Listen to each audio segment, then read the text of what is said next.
آل Pakistan local government workers federation Pakistan نے chief officer municipal committee Fort Abbas اور chief officer municipal committee Narowal پر ہونے والے قاتلانہ حملے کی شدید مذمت کی ہے۔ All Pakistan local government workers federation کے قائدین ارباب اختیار سے مطالبہ کرتے ہیں کہ بلدیہ فورٹ عباس اور بلدیہ ناروال دفتری امور کی انجام دہی کے دوران کار سرکار میں مداخلت اور ملازمین پر قاتلانہ حملوں کے ملزمان کو فی الفور گرفتار کر کے قانونی کارروائی کی جائے۔ چیف آفیسر ناروال محمد ریحان سلیم نے تھانہ سٹی ناروال میں ملزمان حافظ عثمان، حیدر، محمد حسیب اور 2 نامعلوم افراد کے خلاف FIR درج کروا دی ہے، جبکہ چیف آفیسر فورٹ عباس میونسپل کمیٹی عمر مختار نے ملزم بشارت علی اور 3 نامعلوم افراد کے خلاف مقدمہ درج کروا دیا ہے، جس پر مرکزی ملزم بشارت علی گرفتار ہو چکا ہے اور انہیں دہشت گردی ایکٹ کے تحت کارروائی کا مطالبہ کیا گیا ہے۔ امیر حمزہ بٹو، سیکرٹری اطلاعات all Pakistan local government workers federation Punjab نے واضح طور پر کہا ہے کہ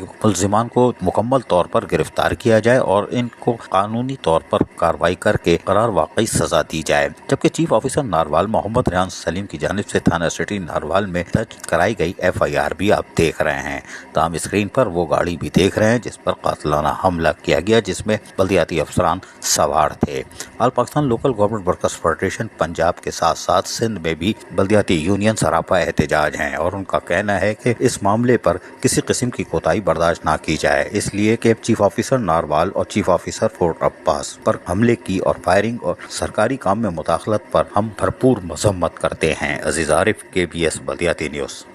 ایسی ہی خوبصورت ویڈیوز فیوچر میں حاصل کرنے کے لیے ریڈ بٹن پر کلک کر کے اور بیل آئیکن کو پریس کر کے ہم سب کے سبسکرائبر بننا مت بھولیے۔